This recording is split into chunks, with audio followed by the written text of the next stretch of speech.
Hora de conversar com Mônica Bergamo, conforme esperávamos. Aliás, a Mônica já tinha antecipado. O presidente Lula vetou os penduricalhos que estouravam o teto do funcionalismo. E agora, Mônica, próximos passos para que esse troço seja devolvido às catacumbas de onde jamais deveria ter saído. Bom dia para você. Pois é, vamos dar os detalhes aqui, Megali, bom dia para todo mundo. Pois é, o presidente Lula vetou parcialmente, tá, os projetos de lei que estabeleciam reajustes aos funcionários da Câmara, dos Deputados, do Senado e do Tribunal de Contas da União. Foi dado reajuste, cerca de 9% para o próximo ano. Agora, as propostas, além desse reajuste, elas previam a criação de penduricalhos, né, que podiam elevar o salário de alguns servidores a mais de R$80 mil por mês. O que são penduricalhos, Megali? Penduricalhos são indenizações, verbas extras, que permitem que os vencimentos do servidor ultrapassem o teto do funcionalismo. O teto do funcionalismo hoje está em R$46.366,19, que é o que ganha um ministro do Supremo Tribunal Federal. O salário do ministro do Supremo é o teto. Ninguém pode ganhar mais do que o ministro do Supremo.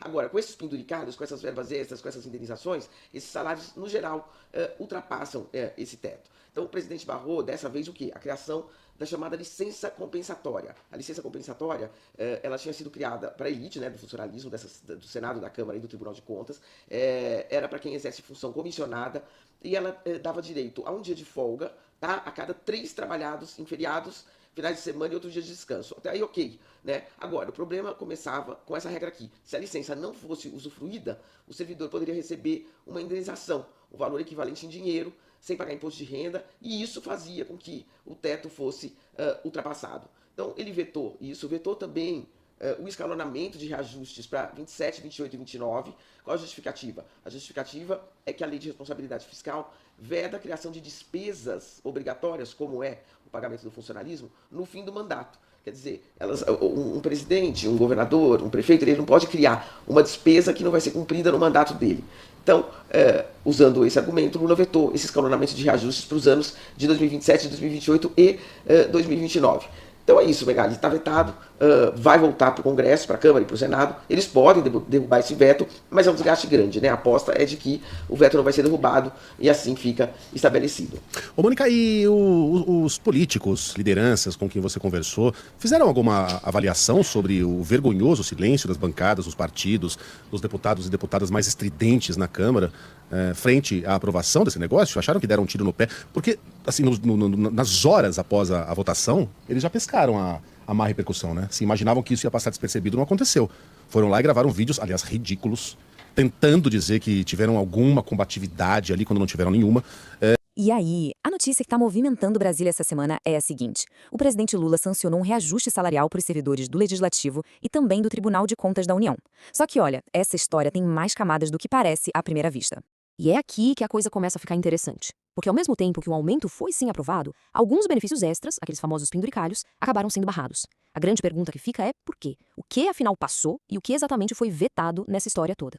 Certo, então vamos por partes. Para a gente entender o veto, primeiro a gente precisa saber o que de fato virou lei.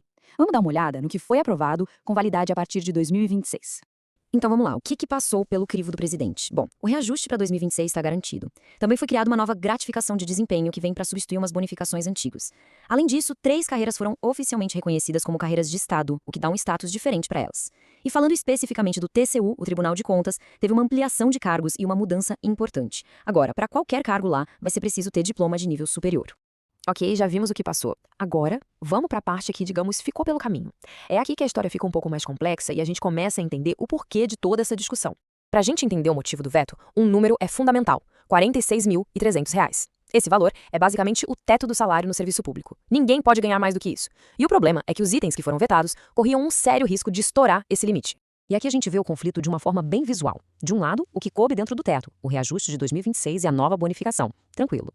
Do outro lado, o que foi barrado, a proposta de aumentos que iriam de 2027 até 2029, a ideia de pagar despesas de forma retroativa e também a possibilidade do servidor vender o tempo de licença que não usou.